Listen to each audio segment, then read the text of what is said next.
आज 12 अप्रैल 2021 नवरात्रि से एक दिन पहले किच्छा में काफ़ी भारी ट्रैफिक देखा गया आज शाम को।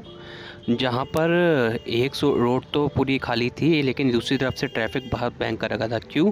क्योंकि आज एक तो सोमवार की बाज़ार हो गई, दूसरा माता जी की जोत जा रही थी, तीसरा वहाँ पर ट्राली ट्रक के वजह से महाराणा प्रताप चौक पे जाम लग गया, और चौथा मुझको लगता है कि शायद गलती रही या नहीं रही, वहाँ पर स्विफ्ट डिज़ायर टेढ़ी खड़ी हुई थी।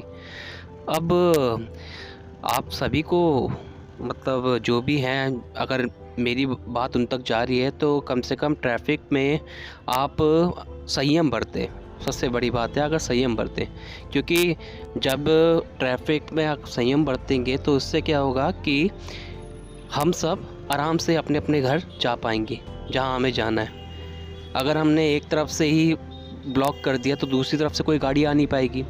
लेकिन इसी के बीच में एक भैया भी थे वहाँ पर, लंबे से वाइट कलर की टी शर्ट पहनने की थी, वो वहाँ पर ट्रैफिक हटाने का काम कर रहे थे, बहुत बेहतरीन काम कर रहे थे।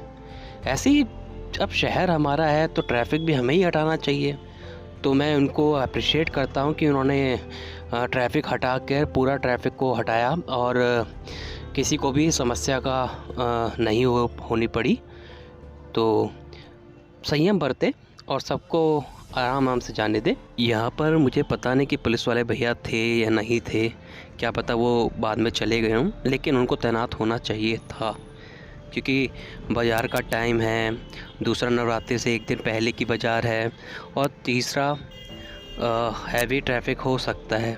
ठीक है, तो इस वजह से महाराणा प्रताप चौक, जो कि मतलब थोड़ा कंजेस्टेड रहता है क्योंकि बाज़ार भी उतरी है और भी चीज़ें हैं, तो मुड़ने का थोड़ा कम हो पाता है। ठीक है, तो इस वजह से मेरे ख्याल से कि पुलिस प्रशासन को इन सब चीज़ों के बारे में थोड़ा पहले ही सतर्क हो जाना चाहिए कि कम से कम लोगों को इसका जो समस्या हो रही थी उसका ना होनी पड़े। सुनने के लिए शुक्रिया।